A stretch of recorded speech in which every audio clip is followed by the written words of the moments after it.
C'est fou, non? En un claquement de doigts, des outils comme ChatGPT ou Midjourney sont capables de transformer nos idées, même les plus folles, en poèmes, en images. C'est spectaculaire. On dirait presque de la magie. Mais voilà, derrière cette façade un peu magique, il y a une question qui se pose, une question absolument cruciale. Comment est-ce qu'on fait pour maîtriser une technologie aussi puissante sans que ça se retourne contre nous? Et cette citation de Philippe Buccini, elle résume ça parfaitement. D'un côté, on a des outils surpuissants pour la créativité, du jamais vu. Et de l'autre, eh bien, on n'a jamais été aussi vulnérable face aux conséquences. C'est ça le grand paradoxe. On a ce pouvoir incroyable entre les mains, mais en même temps, il nous fragilise. Alors la question, c'est comment on navigue là-dedans? Pour y voir plus clair, il faut aller creuser un peu, regarder ce qui se cache sous la surface.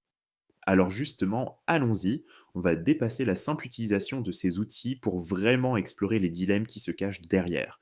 Il y a 4 grands défis éthiques, 4 points clés qu'il faut absolument avoir en tête pour comprendre les véritables enjeux. Le premier point, c'est ce qu'on appelle les boîtes noires. C'est un peu le problème de l'opacité. Imaginez, on donne une instruction, un prompt à la machine, et hop, elle nous sort une image absolument bluffante. Le souci, c'est que personne, et je dis bien personne, même pas les ingénieurs qui l'ont conçu, ne peut expliquer exactement comment elle en est arrivée là. Quel a été son raisonnement? Mystère. Et ce manque total de transparence, eh bien, ça crée un vrai déséquilibre de pouvoir entre la machine et nous. Deuxième gros défi, les biais. Pour entraîner ces IA, on leur a donné à manger des quantités astronomiques de données venues d'Internet, avec le meilleur, mais aussi le pire. Résultat, ces intelligences artificielles ne font pas que reproduire nos stéréotypes et nos préjugés, non, elles les amplifient. Et le plus dangereux dans tout ça, c'est qu'elles nous présentent ces biais comme des vérités objectives, presque scientifiques. Et ça les rend bien plus difficiles à remettre en question. Troisième point, et pas des moindres, la frontière entre le vrai et le faux devient de plus en plus floue. On entend partout parler des deepfakes, de ces contenus générés qui ont l'air si réels. Mais alors, comment on fait pour savoir ce qui est authentique? Ce n'est plus juste une question technique là, ça touche directement à la confiance. Et la confiance, c'est un peu le ciment qui tient nos sociétés et notre accès à l'information. Et pour finir ce tour d'horizon des dilemmes, il y a la question du consentement. C'est fondamental. Pour s'entraîner, ces IA ont tout simplement aspiré le contenu d'Internet. Certains ont même qualifié ça de, je cite, la plus grande opération de copie non autorisée de l'histoire. Pensez-y, des milliards d'œuvres, de textes, d'images, tout ça a été utilisé sans aucune permission et bien sûr sans aucune compensation pour les gens qui les ont créés. Ok, donc on a ces boîtes noires, ces biais, ce problème de consentement, c'est un sacré tableau. Face à tout ça, une réponse commence à prendre forme. L'Europe, en fait, a décidé de prendre les choses en main avec une législation qui s'annonce historique, le fameux AI Act. Alors regardons d'un peu plus près ce qu'il y a dedans. Ce qui est plutôt malin avec cet AI Act, c'est qu'il ne traite pas toutes les IA de la même manière. Loin de là. L'approche est basée sur les risques. C'est simple. Plus une IA peut avoir un impact important sur nos vies, sur notre sécurité ou sur nos droits, plus les règles sont sévères.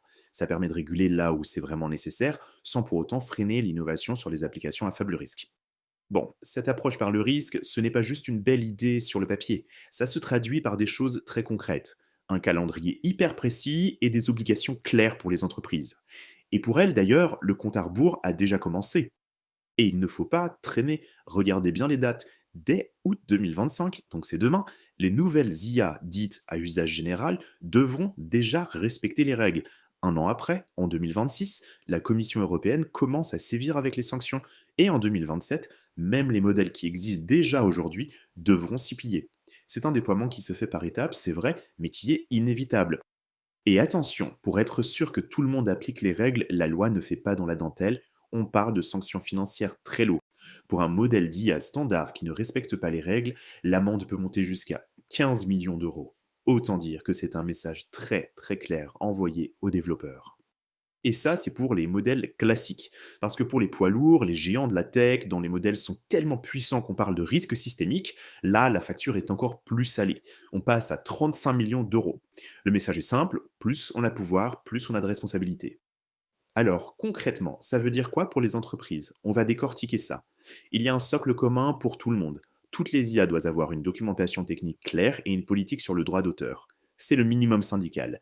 Mais, et c'est là que ça devient intéressant, pour les modèles à risque systémique, on ajoute plusieurs couches de sécurité. Ils vont devoir passer des tests de résistance, qu'on appelle des tests contradictoires, mettre en place un vrai plan de gestion des risques et surtout, ils auront l'obligation de signaler le moindre incident grave.